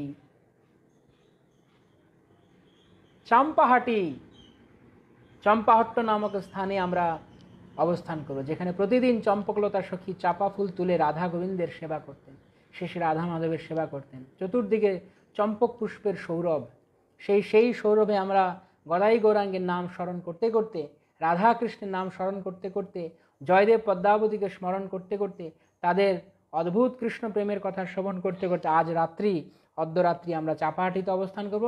কাল আমরা ধীরে ধীরে ঋতুদ্বীপ রাতুপুরে পৌঁছে যাব। তো গদাই গৌরাঙ্গ স্মরণ করতে করতে, গদাই গৌরাঙ্গের নাম করতে করতে চলুন আমরা আজকে এখানেই অবস্থান করি। হরি বল। গদাই গৌরাঙ্গ, গদাই গৌরাঙ্গ, গদাই গৌরাঙ্গ, গদাই গৌরাঙ্গ, গদাই গৌরাঙ্গ, গদাই গৌরাঙ্গ, গদাই গৌরাঙ্গ, গদাই গৌরাঙ্গ, গদাই গৌরাঙ্গ, গদাই গৌরাঙ্গ, গদাই গৌরাঙ্গ, গদাই গৌরাঙ্গ, গদাই গৌরাঙ্গ, গদাই গৌরাঙ্গ, গদাই গৌরাঙ্গ, গদাই গৌরাঙ্গ, গৌর গদাধর, গৌর গদাধর, গৌর গদাধর, গৌর গদাধর, গৌর গদাধর, গৌর গদাধর, গৌর গদাধর, নবদ্বীপ শশধর, গৌর গদাধর, নবদ্বীপ শশধর, গৌর গদাধর, গৌর গদাধর, গৌর গদাধর, গৌর গদাধর, গদাই গৌরাঙ্গ, গদাই গৌরাঙ্গ, নিতাই গৌরাঙ্গ, নিতাই গৌরাঙ্গ, নিতাই নিতাই নিতাই নিতাই নিতাই গৌরাঙ্গ, নিতাই নিতাই নিতাই নিতাই নিতাই গৌরাঙ্গ, নিতাই গৌরাঙ্গ, নিতাই গৌরাঙ্গ, প্রেমের ঠাকুর নিতাই গৌরাঙ্গ, প্রেমের ঠাকুর নিতাই গৌরাঙ্গ, নিতাই গৌরাঙ্গ, নিতাই গৌরাঙ্গ, নিতাই গৌরাঙ্গ, নিতাই গৌরাঙ্গ, নিতাই নিতাই নিতাই নিতাই নিতাই গৌরাঙ্গ, গদাই গদাই গদাই গদাই গদাই গৌরাঙ্গ, নিতাই নিতাই নিতাই নিতাই নিতাই গৌরাঙ্গ, গদাই গদাই গদাই গদাই গদাই গৌরাঙ্গ, গদাই গৌরাঙ্গ, নিতাই গৌরাঙ্গ, গদাই গৌরাঙ্গ, নিতাই গৌরাঙ্গ, নিতাই গৌরাঙ্গ, নিতাই গৌরাঙ্গ, গদাই গৌরাঙ্গ, গদাই গৌরাঙ্গ, গদাই গৌরাঙ্গ, গদাই গৌরাঙ্গ। গদাধর প্রভু এবং মহাপ্রভু তারা দুজন নীলাচলে যখন গেলেন, সেখানেও নিত্যানন্দ রামের সঙ্গে অদ্ভুত ঘটনা। সেই গদাধর পণ্ডিত তিনি টোটা গোপীনাথে থাকতেন। তো সেখানে গদাধর পণ্ডিত তিনি শ্রী গোপীনাথের সেবায় যুক্ত। একদিন নিত্যানন্দ প্রভু তিনি খুব সরু শালিধানের অন্ন নিয়ে গেছেন, চাল নিয়ে গেছেন গদাধরের কাছে, গিয়ে বলছেন, গদাধর ভোগ লাগাও, গোপীনাথকে ভোগ লাগাও, আমরা প্রসাদ পাবো। তো গদাধর পণ্ডিত তিনি রান্না করেছেন। নিত্যানন্দ প্রভু বাংলা থেকে সরু শালিধান নিয়ে গেছেন, সেই শালিধানের অন্ন রান্না করেছেন, আর টোটা থেকে শাক তুলেছেন, তেঁতুল পাতা শাক তুলেছেন এবং রান্না হচ্ছে। আর সে অপূর্ব, সে মানে কি বলবো, আমি জানি না, ভাষা নেই, এত সুন্দর ঘ্রাণ বেরিয়েছে সেই অন্নের। সে অন্নের ঘ্রাণ চলে গেছে একদম গম্ভীরায় মহাপ্রভুর কাছে। মহাপ্রভু ছুটে এসছেন, গদাধর, এ গদাধর কি করছো? রান্নার এত সুন্দর রান্নার ঘ্রাণ বেরিয়েছে, তুমি রান্না করছো? কি রান্না হচ্ছে? ও নিত্যানন্দ এখানে, ও আচ্ছা, আজকে মহোৎসব হবে, আমাকে বলবে না? চৈতন্য ভাগবতে বৃন্দাবন দাস ঠাকুর অপূর্ব বর্ণনা করেছে। তো মহাপ্রভু বলছেন, তোমরা দুজন খাচ্ছ, নিত্যানন্দ গদাধর তোমরা দুজন খাবে, আমাকে বলবে না? তো গদাধর বলছে, আরে না না না, এরকম কিছু নয়, এসো এসো, আমরা সবাই একসঙ্গে প্রসাদ পাবো। তো মহাপ্রভু এসছেন, তখন তিন প্রভু সেদিন একসঙ্গে প্রসাদ পেতে বসেছেন। গৌরীয় বৈষ্ণব জগতে সাধারণত নিতাই গৌরাঙ্গ ভজনা করা হয়, তবে কেউ কেউ গদাই গৌরাঙ্গ ভজনা করেন। যেমন ছিল ভক্তিবিনোদ ঠাকুর, তিনি গদাই গৌরাঙ্গ ভজনা করতেন। গদাধর এবং গৌরাঙ্গ, এটা খুব গুরুমাজ বলছেন খুব এসোটেরিক, অত্যন্ত উন্নত স্তরে কেউ গদাই গৌরাঙ্গ ভজন করে। সাধারণত অত মানে অ্যাভেলেবল না গদাই গৌরাঙ্গ ভজন, সাধারণ নিতাই গৌরাঙ্গ ভজন করে আমাদের জন্য, পতিত জীবীদের জন্য। তো যাই হোক, তিন প্রভু গদাধর প্রভু, নিত্যানন্দ প্রভু এবং মহাপ্রভু, তারা তিনজন একসঙ্গে প্রসাদ পেতে বসলেন। আর সে অপূর্ব প্রসাদের মহিমা করে মহাপ্রভু বললেন, আহা রে নিত্যানন্দের চাল, গদাধর তোমার রন্ধন, আর তোমার বাগিচার শাক, তোমার টোটার শাক, আর গোপীনাথের মহাপ্রসাদ, গোপীনাথের অধনামৃত, এই সব নিয়ে, এই সবের কম্বিনেশন, এই সবের মিশ্রণে অপূর্ব সুন্দর হয়েছে এই মহাপ্রসাদ, অত্যন্ত সুস্বাদু। তো তারা তিন প্রভু হাস্য করতে করতে, আনন্দ করতে করতে এই তিনজন তারা সেখানে সেই প্রসাদ পেলেন। এইভাবে আমরা নিত্যানন্দ রাম, গদাধর পণ্ডিত এবং মহাপ্রভুকে স্মরণ করতে করতে আজকে আমরা এই ঋতুদ্বীপে অবস্থান করছি, কোলদ্বীপের শেষ প্রান্তে, ঋতুদ্বীপের সূচনায়। কালকে আমরা ঋতুদ্বীপ আরও ভ্রমণ করব রাতপুর। হরে কৃষ্ণ কৃষ্ণ কৃষ্ণ হরে হরে, হরে রাম রাম রাম হরে হরে। জগৎগুরু শ্রী প্রভুপাদ কি জয়, সমবেত ভক্তবৃন্দ কি জয়, শ্রী নবদ্বীপ মণ্ডল পরিক্রমা কি জয়, নবদ্বীপ মণ্ডল পরিক্রমাকারী ভক্তবৃন্দ কি জয়, অনন্ত কোটি বৈষ্ণববৃন্দ কি জয়, গৌর প্রেমানন্দে হরি হরি করছি। তাহলে আজকে সবাই গদাই গৌরাঙ্গ স্মরণ করতে করতে চাপাহাটিতে শ্রী শ্রী রাধা মাধবের জয়দেব পদ্মাবতীর কথা স্মরণ করতে করতে আজ সারা রাত এখানে আপনারা অবস্থান করুন। কাল আমরা সকালবেলা উঠে চলে যাব বাকি জায়গা দর্শন করতে। হরে কৃষ্ণ। শ্রী প্রভুপাদ কি জয়, সমবেত ভক্তবৃন্দ কি জয়, গৌর প্রেমানন্দে হরি হরি।